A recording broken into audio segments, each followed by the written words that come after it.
before him is going to come to the stage and throw underwear at him. Does that make sense? Now, here's the other thing. Does everybody in this room know why I chose the underwear? Do we know the story of men's bikini brief underwear? That's not how I reacted. And I thought, that's an odd gift to leave me. A guy I barely know left me a pair of clearly used men's bikini brief underwear. That's the damnedest thing I've ever seen. And they were used. I mean, the waistband was doing that thing. You know, we're hermetically sealed. So I take the underwear, and I'm going to the trailer for the ADs, the producers, to show them, to tell them how funny I thought this was. And when I walk in there, Adrian says, "Oh, hey man, that guy just took off, but he left you this present as a thank you." And he handed me a bag that had 2 beers in it and a thank you card. And I'm like, well, that makes a hell of a lot more sense than a pair of underwear, but then who the hell put underwear in my drink?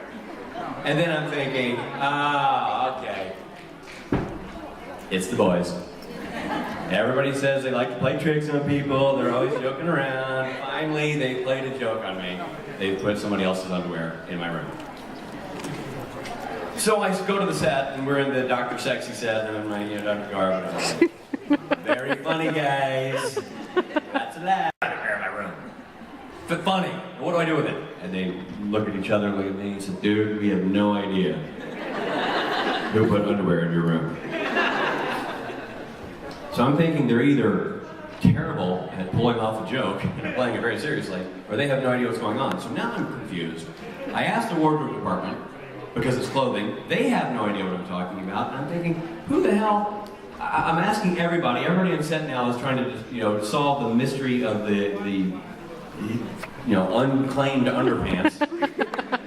And finally, I get called over, he says, it's Misha. He pulls me aside and he says, they're mine. I said, you put incredibly used pumpkin men's bikini brief underwear in my trailer? I said, no, I didn't do that. They're my underwear. We were on set last week, and we were going over to set in a van, and I had lunch with me, and I got the tomato soup, and we hit a bump, and the soup went all over.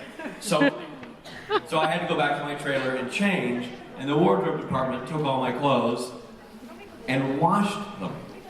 And most of them were wardrobe, but the underwear was mine. So they screwed up the trailer, they put it in your trailer and not mine. I said, okay. Why do you have pumpkin-colored men's bikinis? Let's get to the bigger problem here.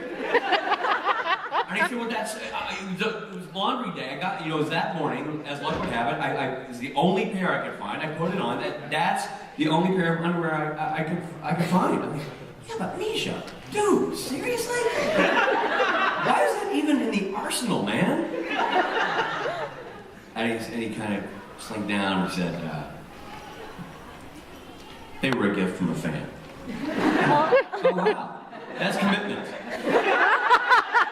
So that's the origin of the joke. I thought, well, if he likes underwear from fans so much, we should help the brother out. And bring him a few pairs. That is fantastic. There's a lot of properly colored underwear in this room. People did their homework. Fabulous. And by the way, somebody reminded me, I told this story in LA last week, and a couple of women had heard the story before, said, oh, you forgot to tell the handled by a lot of people.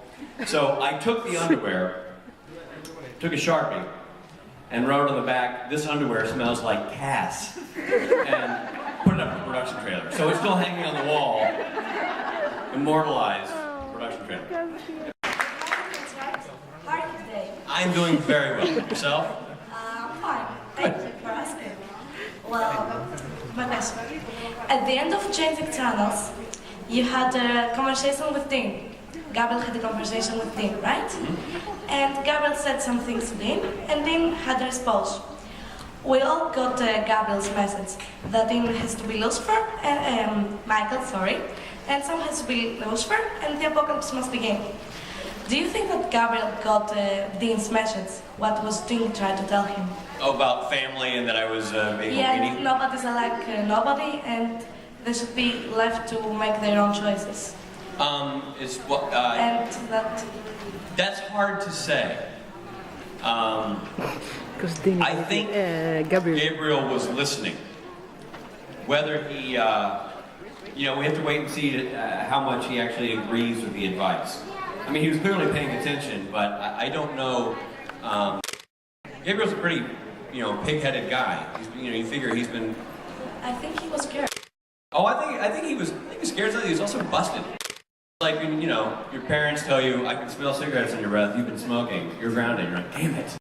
I think Gabriel was pegged. Dean bluff and basically figured him out. So I think he was. I don't know if I would say scared as much as I thought he just the wall that he had built up to sort of protect himself had been now.